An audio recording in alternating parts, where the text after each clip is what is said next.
And tonight on PM Express, a conversation on Ponzi schemes in Ghana, a conversation that some say is long overdue. At least the #1 men's gold scandal is still fresh in our minds. We recall a few years back, DKM and God is Love. Now we're hit by a money doubling scheme. In all of these, it is the ordinary Ghanaian that is affected. Scores of men's gold customers, for instance, today are unable to afford a 3-square meal. That's the gravity of the matter we're dealing with. Unfortunately, people are beginning to lose hope in the law enforcement agencies. They say the Agrada allegations of defrauding some members of her church is one that will also be swept under the carpet like the others. But I'm wondering, how do people get entangled in these Ponzi schemes? What's even the role of the state in ensuring that we do not get into this infuriating levels of duping people of their life earnings? Does the law even recognize this illegality, and does it prescribe any penal consequence? Well, let me help you appreciate the intensity of the matter we're dealing with. And tonight, Ponzi schemes, we're told, is a popular name that was coined by Carlo Ponzi, who in the 1920s used an investment vehicle to take advantage of the weakening foreign currency. Now, he defrauded nearly 40,000 investors and raised $15 million. Now, Ponzi schemes work by repaying previous investors with funds raised from newer investors, eventually running out of the money and crashing, just like we've seen with the #1 issue. So these are some of the issues we've had to deal with in this country. We have the men's gold issue, which is still fresh in our minds. Just oppose that with DKM, God is Love, and Express Link. They are all very fresh in our minds as we speak, and their customers are still wallowing in poverty because of what happened to them in this scheme. The most recent caution by Bank of Ghana is that the 19 entities are engaged in loan services without licenses. Now, the entities which are in 19 are 19 in number. It's what you've seen here. We have Sikapes Quick Loan. We have 4CD Instant Mobile Loan. A number of them. Loan Club Ghana, Ghana Lending Applications, Zedisha Online Loans, Meta Lending, Instant Cash Loan, Uhia Sika Loan, and the rest. So 19 in number that the Bank of Ghana is warning people to stay away from. Now, if you look at the Securities and Exchanges Commission, and when the men's gold issue popped up, the Securities and Exchanges Commission came up strongly.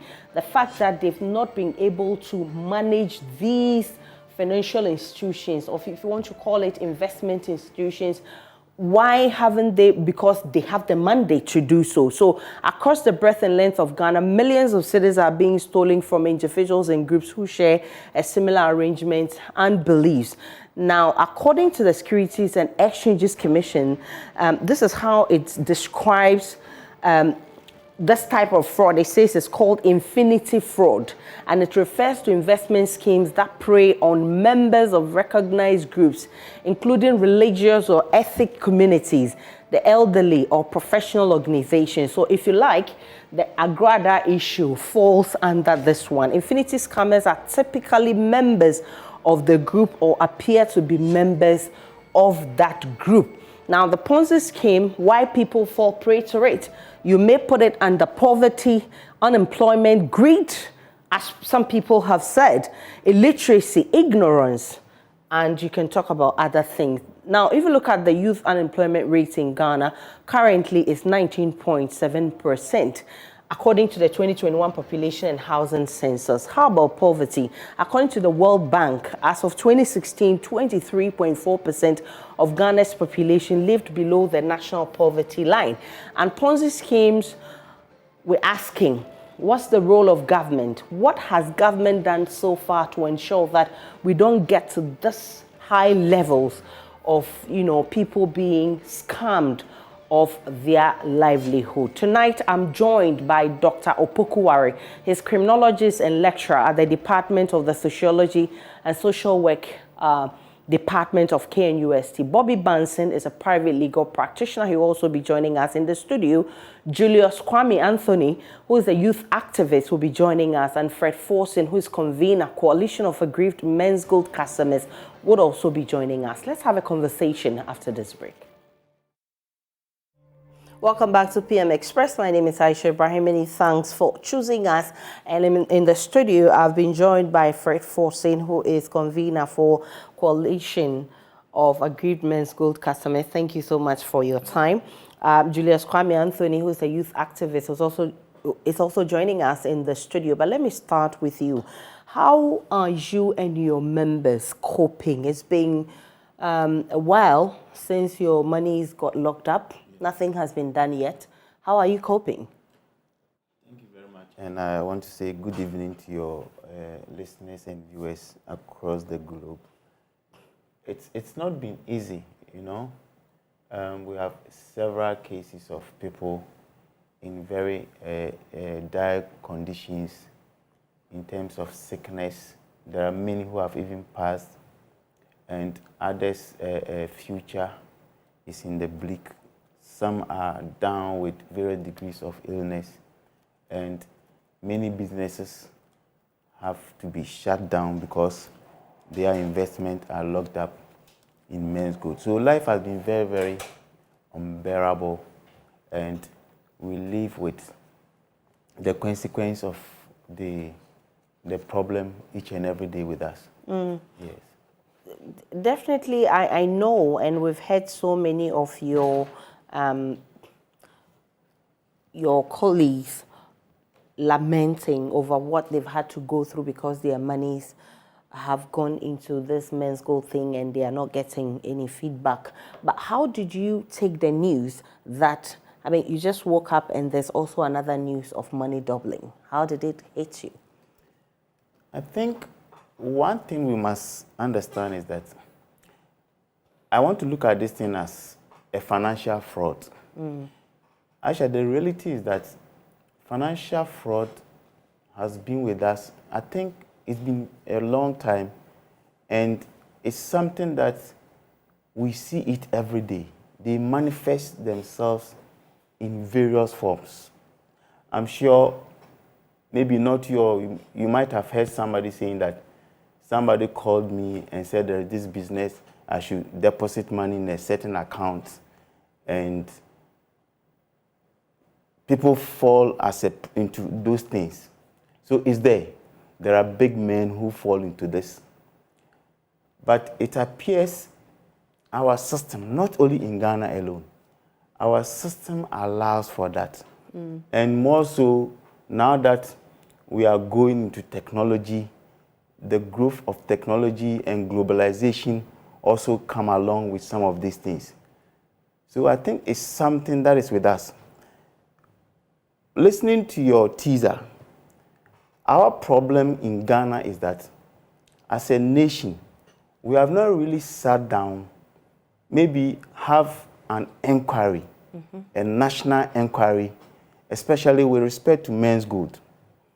And that's the more reason why we even went to Parliament. Okay. That the people can sit down, look into the issues, and maybe look at the causes, take some useful lessons, and see how we can minimize. I will not say we may eradicate it, because they manifest in various forms. Definitely. With the just 3 days ago thing, one. the latest one, you mentioned the religious people. I made a tweet and said that this issue should be looked at as a scam. Even if you associate it with religion, you may sort of create a wide forest, and it will be difficult for you even to see the trees in it. Yeah. So we should treat this thing purely as a scam or as a fraud, and the laws must work and the victims must get justice. Yes. I'm sure somebody watching will say that, yes, here is Fred again, he's trying to defend the victims. But I think it appears there are so many weaknesses and loopholes in our system. I was shocked last week, Thursday, going through the programs on television, then I saw this tender TV, and I saw this woman. I said, but this woman used to be a fetish priest, and here he's performing religious activities, and there are people following. So in fact, to be honest with you, I was really, really provoked. Okay. So Saturday at a lecture, I went back on social media and I saw this. I read about it from a friend. I began to be very highly annoyed within me. Then I read further. But what I'm seeing is pure fraud. And I would want to urge our security agencies. I mean, this matter is straightforward. Because when you follow Agrada Part 1, and she announced and said she's going to bring Part 2, I'm not a professional, but I think these two leads should guide the states, the security agencies, to be able to nip this thing in the bud within the shortest possible time. But this is a premeditated crime. He gave an information that this is what I'm going to do. And so we should separate religion from this matter and treat it purely as a criminal issue. Okay. Julius is here. Julius, I am wondering how people are actually, captured into this, and they find themselves in the middle of this whole thing and nowhere to run to. Is it that the youth of today is frustrated? I mean, why are we so much interested in such things? Yeah, I think the frustration is the number one thing. The unemployment and hunger in the system too is a problem.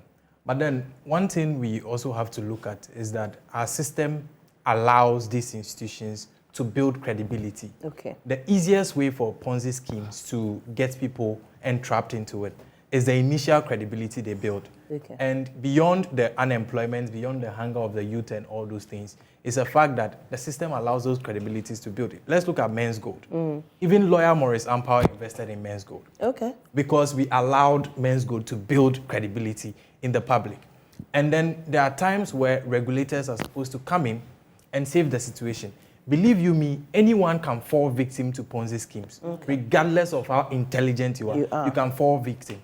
That is why regulators are there to save you from that victim. Falling into that pit. Because no matter what we do as a society, no matter how we educate people, as Jilly Cooper will say in her book Class, there are people who would know nothing about anything, no matter what we do. Okay. So the regulators are supposed to save those people from that situation. We allowed Men's Gold to do that. If you look at the DKM issue, the same situation, they were misreporting their finances, and then the regulators didn't come in. Men's Gold, yes, I will concede that the BOG and SEC did a lot to warn the people. But beyond warning the public, they should have stepped in and stopped this. By not stopping it, the people who have already bought into the credibility of Men's Gold even felt that, this is BOG trying to frustrate a business. There were those comments that they are trying to frustrate Men's Gold, we don't like progress and all, because they've already bought into that credibility. Yeah. So that is what needed to be stopped in the beginning. Now let's come to the issue, the immediate issue of Agrada. Yeah. She also applied the same principles of buying credibility after her initial Sika Gari thing, failed, or people came to realize it for the fraud that it is. And she bought credibility by getting affinity of religious groups or Christians. Okay. And we allowed that process to also succeed because she sits on TV, the same methods she was using for the, the Sika Gari. She replicated that same method just with the coat of Christianity. And people still fell victim to that. So whereas we can blame regulators all we want, the people were also complicit in these problems. And I feel that Agrada should have been stopped. I mean, when the fraud issues and advertising those things on her TV came up, she was arrested. She was only fined and allowed to continue doing these things. So everyone is complicit in this issue, but we must save the people that no matter what we do, they will fall victims, and that is where regulation comes in. So we must work our ways out around this issue, and Agrada must be used as an example to everybody in this particular instance. So I'm happy that all of us are talking law and all of us are talking crime, that we should separate religion from crime and deal with crime as it ought to be dealt with. And that's why I'm happy that Bobby Bansing has joined us. You'll be telling us what the law says about this and whose responsibility it is actually to deal with this. But let me bring in Dr. Jones Opoku-Ware, who is a criminologist and also works with the sociology department of the KNUST. Doc, all right, so I'm told that we've lost Dr. Jones Opoku-Ware. Okay, he's back. So all the schemes that we're talking about tonight fall under criminal activities. Now, you as a criminologist, you don't only do research into crimes, but you're also with the sociology department. That gives you a better appreciation of the matter we're dealing with tonight. How dangerous is this phenomenon? Well, thank you very much, Ayisha, and a very good evening to you and also to your viewers. It's actually a very dangerous act because what happens is that all kind of Ponzi schemes and scams, prey on the vulnerabilities of people. Okay, so what happens is that they operate on these principles of vulnerability. So all that they have to do is to be able to take the malleable clay nature of man or human nature, add deceit, add maybe greed and then manipulation, and then at the end, they're able to have their way. So when people begin to do that, and what they essentially want to say is that, look, I'm smarter than you and I can outsmart you and get whatever I want from you because I can manipulate you, it becomes quite dangerous for every society. And I think that that is what these Ponzi schemes all over the world have relied on. Aside the fact that people describe those who fall prey to these schemes, as greedy, I believe that there are root causes that we shouldn't lose sight of. What could be accounting for this? Well, there are a number of reasons that, give rise to people falling victims. And I will take my time to explain some of these. One, there are issues of gullibilities. Okay, and here when I talk about gullibilities, I'm explaining it in the sense of it being some form of a subtype of foolishness. That is to say, people acting, in ways where there are certain signs that whatever they are doing is quite risky, but yet they still go ahead to do it. Okay, and normally gullibilities expresses itself in a number of forms. It expresses itself in a form of cognition, even in situations. So situations where, for instance, where poverty is very strong, you are likely to find people, falling victims to some of these things. So you find that based on their level of, gullibility in terms of their situational presence or factors, it could influence them to be able to do that. There's also the issue of cognition. Okay, and now here when I'm talking about cognition, I'm talking about one's ability to reason clearly. So there's a difference between having a high IQ and being able to reason. So there are some people who have high IQs but are very gullible. That is why if you look at some of these Ponzi schemes, normally you find that they are very, very responsible people and respectable people in society who still fall prey and still fall vulnerable to these things. So it's also a matter of cognition. Then we can also look at issues of personalities that are involved, because you see, what happens is that Ponzi schemes rely on interpersonal trust and relationships. So what happens is that when people begin to build trust around certain individuals, when they begin to, trust certain people too much, what happens is that it prevents them from asking the questions that they have to ask and to demand the kind of answers that they have to get. So that when even things are going wrong and they are having some suspicion, because of the kind of trust they have with these people, they find it very difficult to question them. And that is the kind of personality that some of these Ponzi scheme and their schemers have, and the kind of relationship they build with people. So if you look at, for instance, this Agrada issues, you realize that over the period, he's built some form of relationship with certain categories of people, either within the church or her followers. So once he has this kind of relationship with these kind of people, it becomes very difficult for them to be able to question her, because they build that kind of trust with her. And once people have this kind of trust me, even if they are doing things that are very objectionable, it becomes very difficult for people to question them. And so at the end, they become so vulnerable to those people. Bobby Bansen, if you're there, this is what the Security and Exchanges Commission define as affinity fraud, and it refers to investment schemes that prey on members of recognized groups such as religious or ethnic communities, the elderly, or professional organizations. Now, affinity scammers are typically members of the group or appear to be members of the group. So the fact that Security and Exchanges Commission is able to define what affinity fraud is, it means that they understand some of these things. And over the period, we've had arguments over whose mandate it is to control these kinds of activities. We've had, whether it's Bank of Ghana or Security and Exchanges Commission, at least we had that banter during the men's gold issue. I mean, whose mandate is it? What does the law say?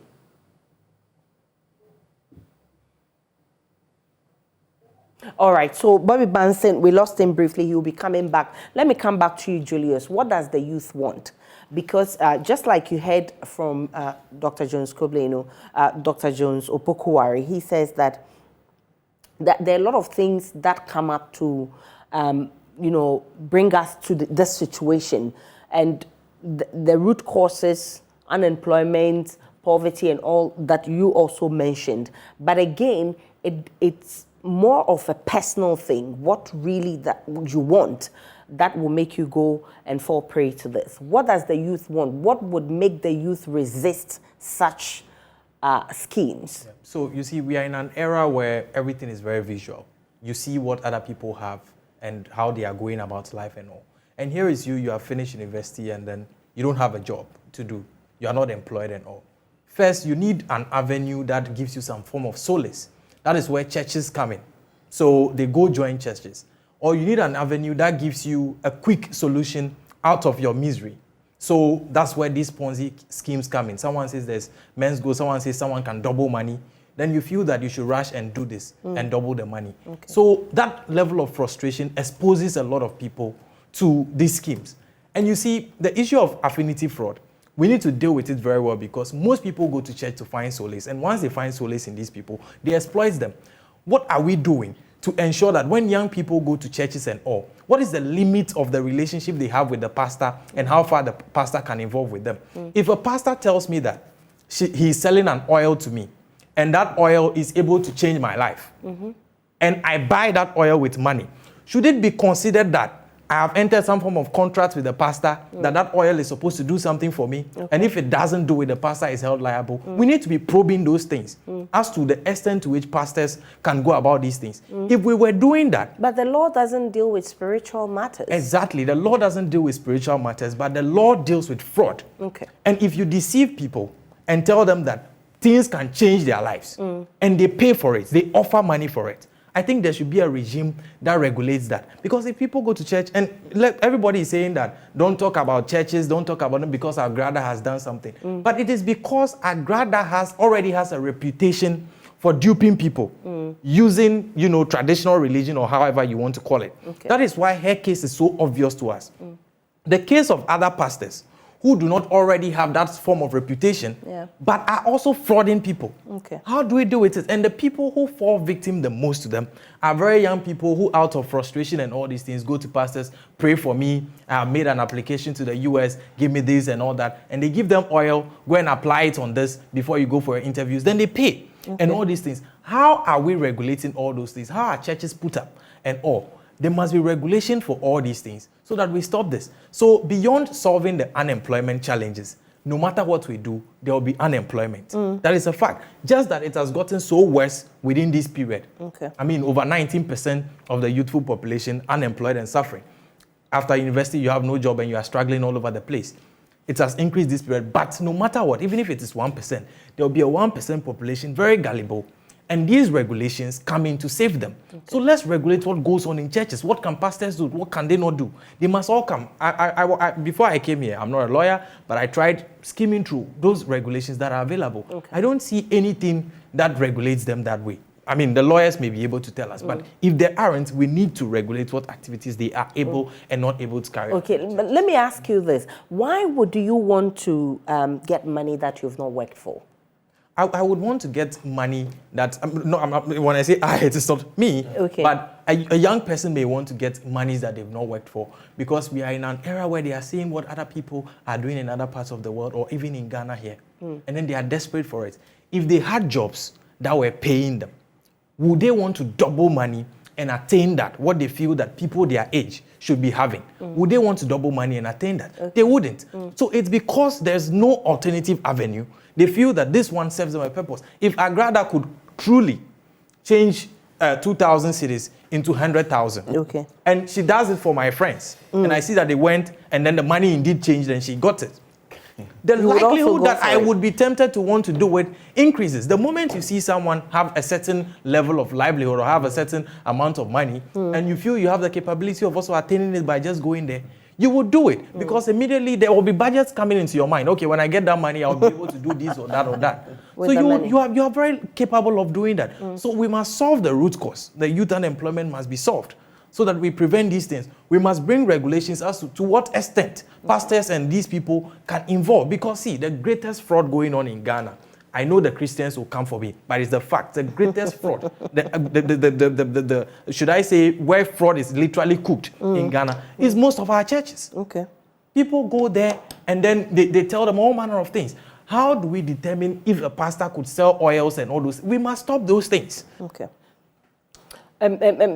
First, and I realized that you were nodding your head Yes, when yes. he was making that point. I still don't want us to mix religion with it. With Not the- because with I don't crime. want us to go there. Because this is an act that we can trace where it was coming from. Yeah.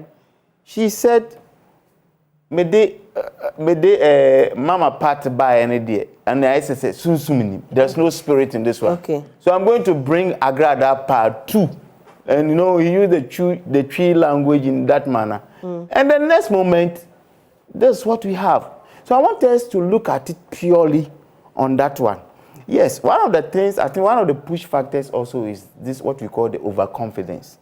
People truly believe that when I invest in this thing, it's going to yield the returns that I want. So that thing is also another push factor that push people into it, that, this kind of business, like I told you, it happens all over the place. Okay. Sometimes we even have politicians who are duped. Yeah. You understand? It will surprise you to know that even maybe in that church, there are people working in these regulatory institutions who are members of the church. And so assuming you see the warning from the BOG or the SEC, and you go to this very place that they are warning us not to go there, and you find some of them there. Okay. That, like the man said, the criminology said. So when you go there and see these people, they say, but these are the very people who are warning us not to go there. And when we came here, they are here. Yeah. So it's a multiplicity of factors. But I think that it's high time the state, when some of these things happens, maybe a public inquiry, so that during the hearings, the public will also see what happened and the rest of them, and they will take a cue from it, and it will serve as a warning, as a deterrent. Okay. Because this one is not the first time.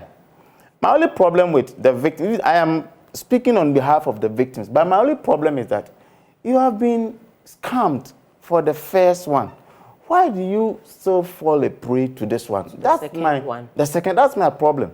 Like the where I'm coming, men's good, he brought another pay boy, and unfortunately we had other people.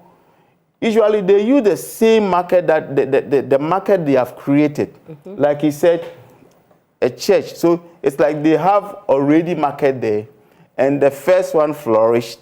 So they go and repackage, rebrand, they brand and come back again. And I wonder why people still fall into some of these things. I think the states must try and do something about it. Because we have had history of some of these things. I've never read any literature that says that when this thing happened, this is how it was resolved. And so we have a lot of them, but we do not have any history of how it was resolved. That is the problem, that's the challenge that I have. And it's on this note, is the more reason why the men's gold customers are asking government to take charge of the responsibilities of some of these failures. Let me, Dr. Jones Kuble, Dr. Jones Opokuwari, forgive me. What is the role of the state in all of this? Because you realize that, I mean, all of us are talking about the state and the fact that most of the issues that have hit us have not been properly resolved. And it could be the reason why we are seeing a recurrence. What's the role of the state in all of this? Kindly unmute for me. Good. Yes. Okay, yes. Before I come to the role of the state, let me add my voice to what my friend Forson was saying. And I think that we shouldn't really focus so much on the fact that it's coming from a religious person, because if you look at the history of Ponzi schemes, you know, many of them were not necessarily even religious in nature. You understand? Many of them were just, you know, psychological, you know, warfare that they scattered on people and they were able to have their way with them. What is happening is that in this case, religion is only acting as an enabler. Enabler because religion already, we know in the literature, is the opium of the masses. Okay, so once it comes into contact with, you know, preying on vulnerabilities of people, you can always expect to achieve what you want to achieve once it preys on their vulnerability. So it is only acting as an enabler in this case, like we've seen with the Agada case, so that because of the fact that religion is the opium of the masses, what happens is that it clouds their ability to even reason and to question their leader, even when the person is doing things that is not you know, responsible or that is objectionable. So that is where we have to see it from. And also we wouldn't have to limit it necessarily to only matter of poverty, because if you should look at even what happened in Men's Gold, you realize that there were a lot of people who were elite, or let me say middle class, and very rich people who actually invested in Men's Gold. In fact, I know of even university lecturers and professors, as well as even churches themselves, who actually went to deposit money with Men's Gold. Okay. And now, how would we tell those people? We wouldn't say they are poor. No. But you see, it is about a certain level of vulnerability. And that is why I was talking about the cognition. Somebody can have a high IQ, high intelligence quotient, but then will still have problem with logical reasoning and being vulnerable. So that is where we have to look at. So what is making people vulnerable? And these are the things we have to keep asking ourselves. And then we try to find an answer. And I'm thinking that if the state will have to come in, one, we have to make sure that we give more information to the people and educate the people. I don't know about the role of the SEC, NCCE, right? And also, I think Security and Exchange Commission have been coming out to give certain notices. For me, it is fine. But is it far-reaching enough to be able to conscientize people? Because we have already said that this thing is a psychological warfare.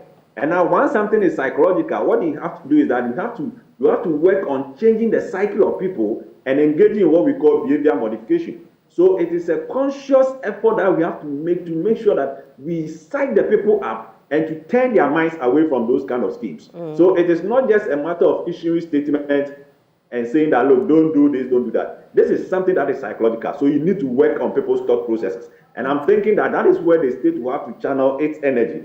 And then also apply the rules and the laws that govern how that space is regulated. Okay, so that people will not just get up and then begin to now demand, you know, certain monies and begin to do things and swindle people. If we don't do that, I'm telling you, every year, and year on year, we are going to have people falling prey to some of these things.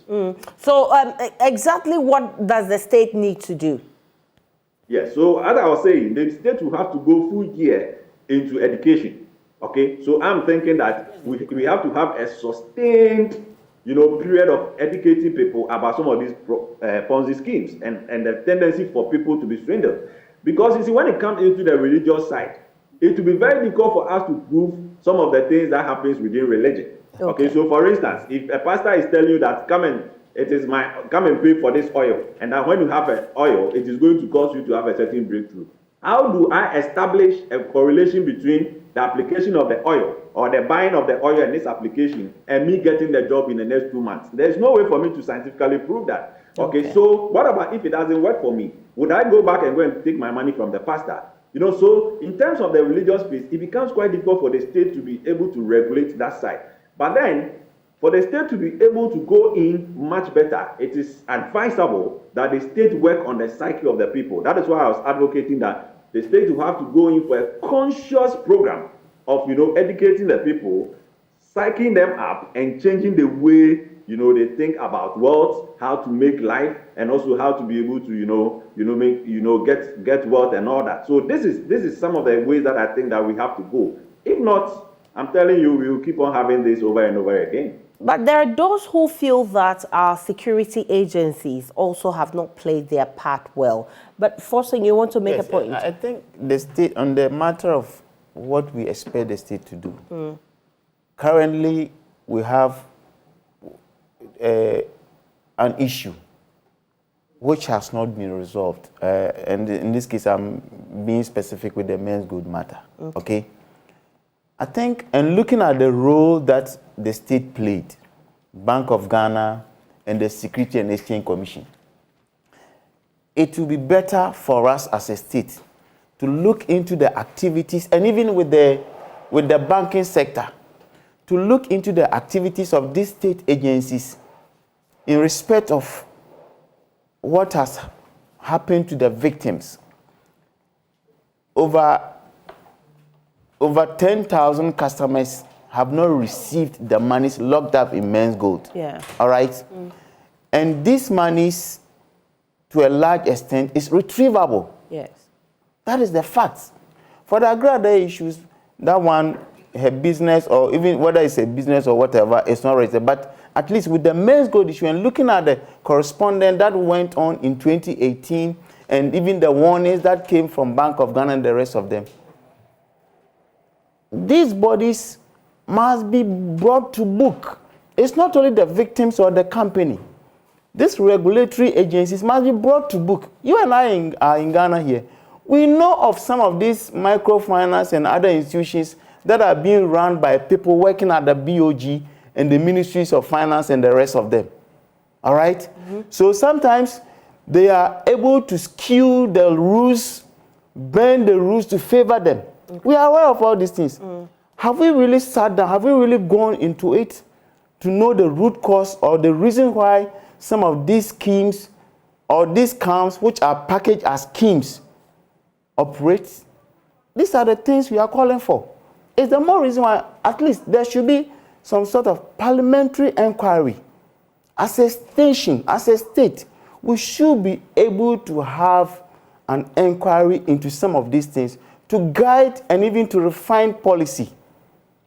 That is what it's like. Because when you look at the Security and Exchange Act, Industry Act, some of the things, and even the letter that they wrote to Men's Good, if you take this and you take SEC on in court, I'm not sure they can defend it.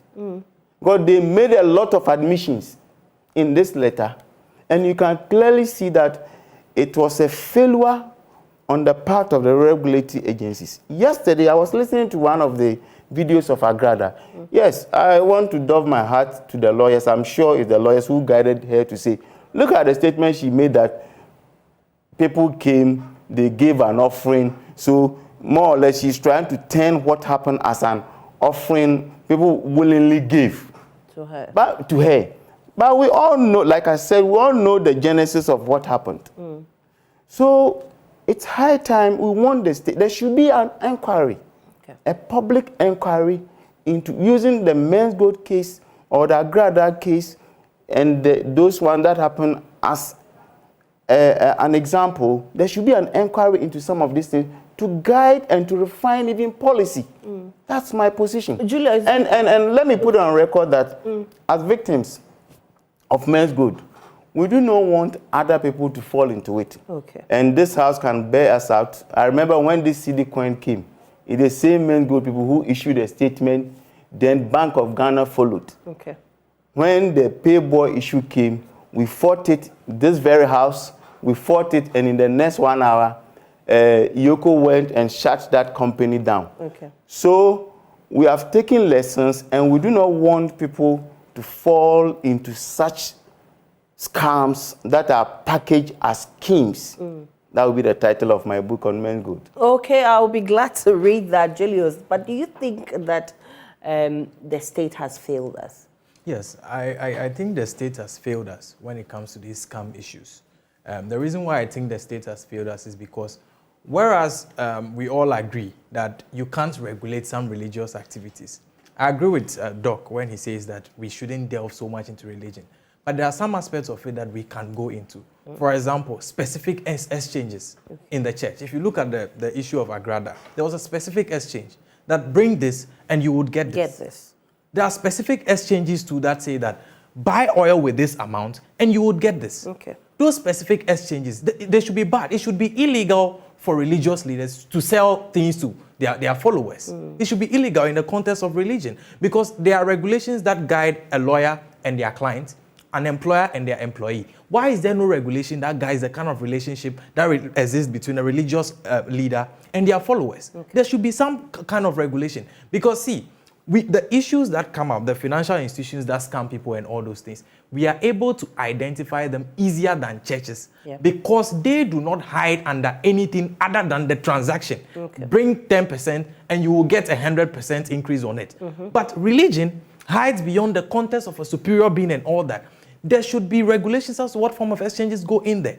So the state has failed us. The state has failed us in terms of why the people are frustrated in the first place. These periods we are in, for example, is ripe for anyone to be scammed because everybody is suffering. So if anyone offers you some kind of, relief in terms of bring something and come for an exponential increase, you are gullible. So the failures of the states are numerous when it comes to this. There can be regulation when it comes to these affinity scams, especially the ones that have to do with religion. And the state needs to up its game when it comes to youth unemployment and all these things. And it's an all-in-all solution. Okay. The victims are as complicit as the state. You are warned and you still go ahead and do that. Okay. But this is where I feel that the state needs to come in.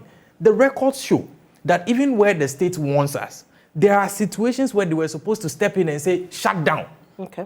And they don't do that. In the case of Men's Gold, for example, I concede that there were several warnings from Bank of Ghana and the Securities and Exchange Commission.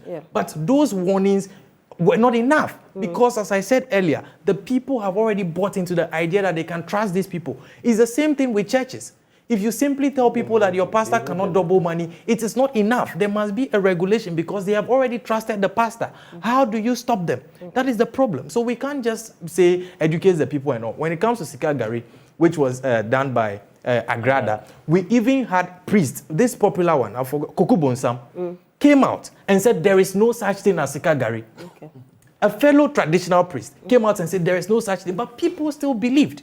So beyond the fact that people must be educated and all, the state has an obligation to step in whenever necessary. And I feel we can step in when it comes to the fake financial institutions. And we can step in when it comes to religious groups as well. Because there must be a clear relationship as to what a religious leader and their followers can do and cannot do. Thankfully, Bobby Manson has joined us now. And okay, so still he's trying to join. I'm hoping that he will join us before we end this show. Dr. Jones Opokuwari, there's also the bit about the security agencies. So we are talking about regulations, the agencies that are supposed to regulate these kind of financial institutions. And when I'm able to get Bobby Banson, he will tell us what the law says. Is there a law that regulates the relationship between religious leaders and their followers? Is there a law specifically that regulates these kinds of schemes? We'll get to know that. But the security agencies, what's their role? They are supposed to be enforcing these regulations if there is. Even if there are no regulations, we know that it is a criminal activity. What is the security agency's role in ensuring that these crimes are not committed? Have they lived up to expectation?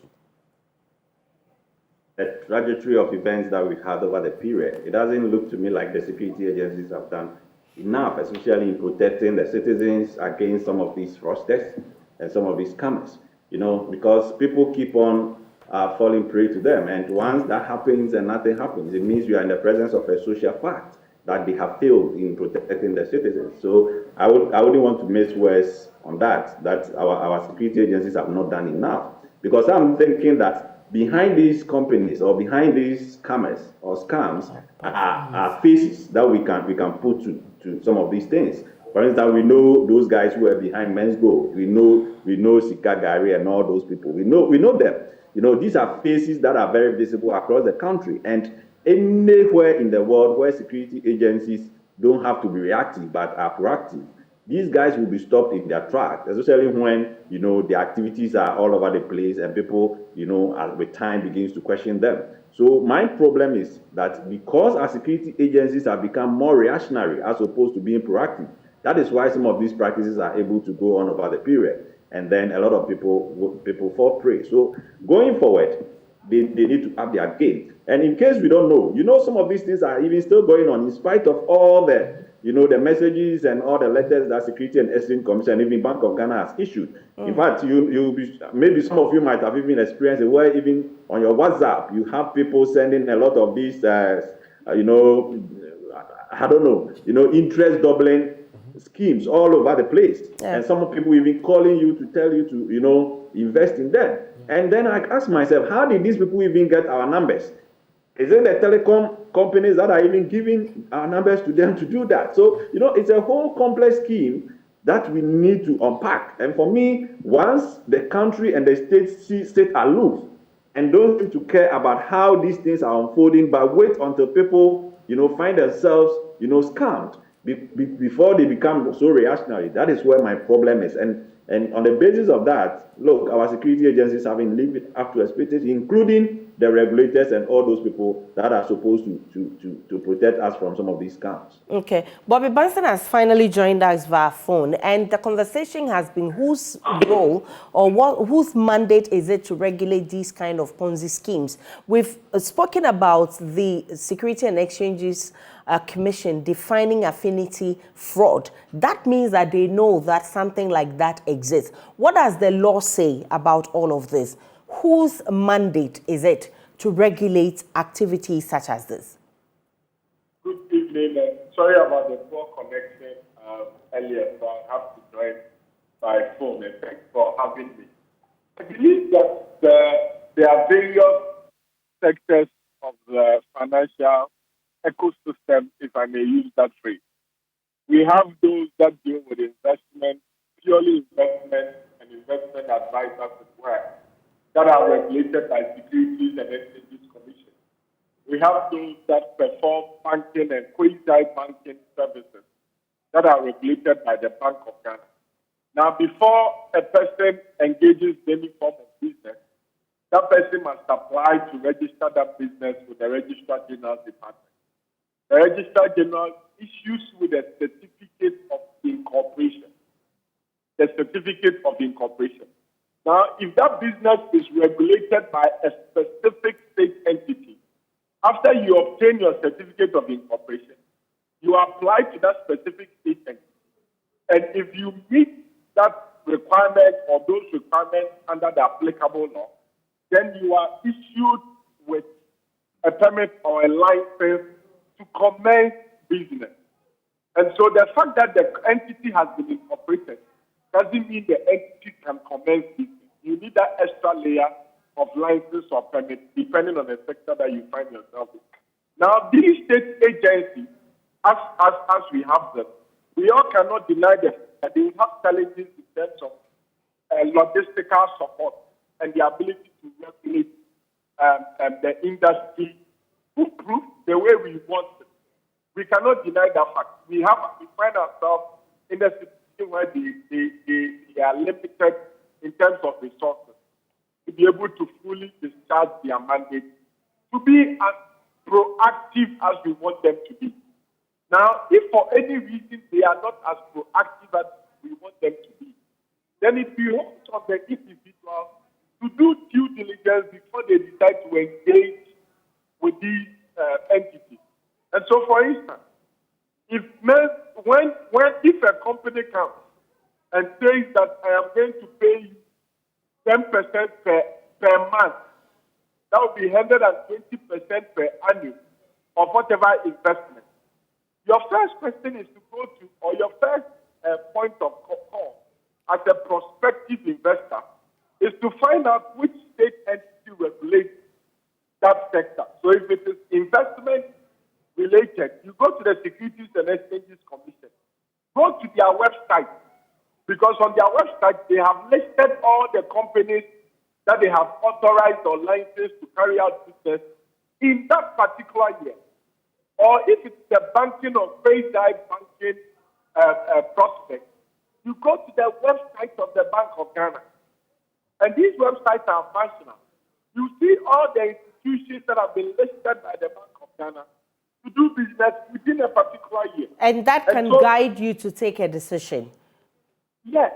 I'm afraid that we've run out of time, and so we may have to end this conversation here, but it is something that we would have to continue because it is getting out of hand. This is about the 5th or 6th time we're seeing such things. And unfortunately, I couldn't find out if there could actually be a regulation between church leaders and their clients. Hopefully, we can have this conversation again. Let me give you half a minute. What do you want the state to do? Half a minute. The states must be able to solve all the issues that give young people the edge to involve in all this. Like I said, I think there should be a public inquiry into some of these things to guide policy decisions. All right, I'm grateful for your time. Julius Forsing, Dr. Jones Opokowari, and Bobby Bansin, I'm grateful for your time. Enjoy the rest of our program.